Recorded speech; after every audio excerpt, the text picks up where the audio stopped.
সম্মানিত ভিউয়ার্স, আসসালামু আলাইকুম। আপনাদেরকে আমি মাঠে নিয়ে এসেছি।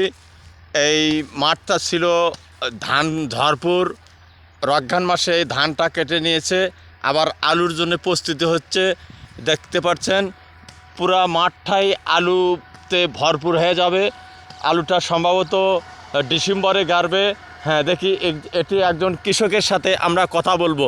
হ্যাঁ, আসসালামু আলাইকুম। ওয়ালাইকুম সালাম। হ্যাঁ, আপনি কেমন আছেন? ভালো। হ্যাঁ, এইসব মাঠ কিভাবে এই আলু লাগাবেন, কয় তারিখে বলেন তো? এখন এবারকার বর্ষার কারণে হয়তো ডিসেম্বরের প্রথম দিকে আলু তৈরি করা যাবে। হ্যাঁ, আলু জমিটা আচ্ছা, এগুলো ফলন কীরকম হয়? ফলন ধরো 65 কেজি 60 থেকে 70 বস্তা হ্যাঁ, ফলন হয়। আপনারা এই আলুটা আসলে কবে লাগাবেন? এই ডিসেম্বরে 1-2 তারিখেই আচ্ছা, জমি এখন প্রস্তুতি চলছে। প্রস্তুতি চলছে। হ্যাঁ, বুঝছি। তাহলে যাই হোক, হ্যাঁ, শুধু দর্শক মণ্ডলী, আসলে আমাদের বগুড়াতে এই খেয়ার এলাকায় খুবই আলু হয়, জনপ্রিয় আলু। আসলে মানুষ এই আলু থেকে অনেক কিছু লাভবান হয়।